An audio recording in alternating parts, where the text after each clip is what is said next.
بات کریں گے امریکہ کے اندرونی سیاست کے بارے میں، اور اس کے لیے اس وقت ہمارے ساتھ موجود ہیں عائشہ تنظیم۔ عائشہ، جیسا کہ ہمارے ویورز بھی شاید اب تک جانتے ہوں، because we have told them so many times، نومبر 2012 میں یہاں صدارتی انتخابات ہونے والے ہیں۔ ریپبلکن پارٹی کی طرف سے اب مٹ رامنی حتمی امیدوار کے طور پہ کافی واضح ہو چکے ہیں۔ مقابلہ ان کا ہوگا صدر براک اوباما سے، جو ڈیموکریٹک پارٹی کے ہیں۔ پاکستان میں بھی الیکشن کا سیزن اب آہستہ آہستہ شروع ہو رہا ہے۔ پاکستانی ووٹر کے لیے ایشو ہوتا ہے معیشت، روزگار، انرجی کرائسس ہو گیا، اور ایون فارن پالیسی، پاک امریکہ تعلقات۔ امریکی ووٹر کے لیے کیا ایشوز امپورٹنٹ ہیں ان الیکشنز میں؟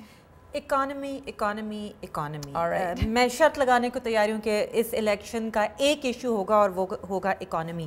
اس میں مٹ رامنی کی یہ کوشش ہوگی کہ وہ یہ ثابت کریں کہ پچھلے 3.5 سال میں صدر اوباما کی پالیسیز فیل ہو گئی ہیں، اکانومی کی ریکوری بہت سلو ہے، ان ایمپلائمنٹ ریٹ بہت زیادہ ہے۔ صدر اوباما کی ٹیم یہ ثابت کرنے کی کوشش کرے گی کہ مٹ رامنی ان امیر لوگوں میں شامل ہیں جن کی وجہ سے اکانومی کا یہ حال ہوا، اور وہ انہی پالیسیز کی طرف واپس جائیں گے جن کی وجہ سے اکانومی گڑھے میں گری۔ سارا ویسے دیکھا جائے تو مٹ رامنی ویسے تو ایک بزنس مین ہے، اور صدر اوباما نے بھی ان کی ہمبل بگننگز تھیں، لیکن پچھلے کچھ سالوں میں خاص طور پہ ہی has gained a lot of wealth.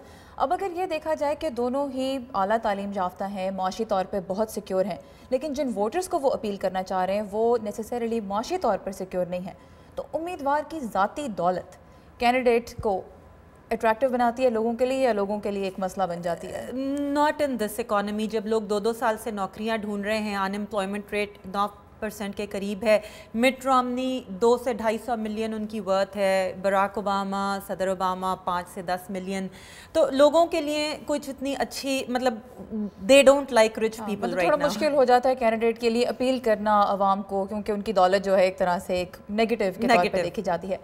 Lastly, مذہب یہاں پہ کتنا امپورٹنٹ ہے؟ ویسے تو امریکن ایک ریلیجس سوسائٹی ہے، عام طور پہ دیکھنے میں نہیں لگتا، but lot of services have shown کہ امریکنز توقع سے زیادہ مذہب پر توجہ دیتے ہیں۔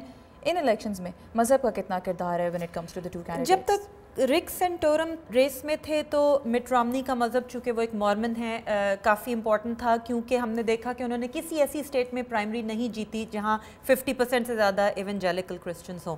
اب جب کہ وہ ریس میں نہیں رہے تو ان کا مذہب اتنا امپورٹنٹ نہیں رہا، کیونکہ جو ایونجیلیکل کرسچنز ہیں، جو کرسچن رائٹ ونگ ہے امریکہ میں، جو ٹی پارٹی کے لوگ ہیں، وہ مٹ رامنی کو پسند نہیں کرتے، یہ اکثر لوگوں کا کہنا ہے، but at the same time وہ صدر براک اوباما کو اس سے بھی زیادہ ناپسند کرتے ہیں۔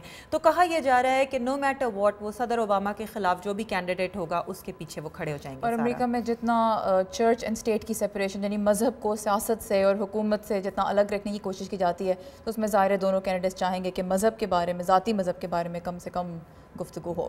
اور thank you very much Aisha.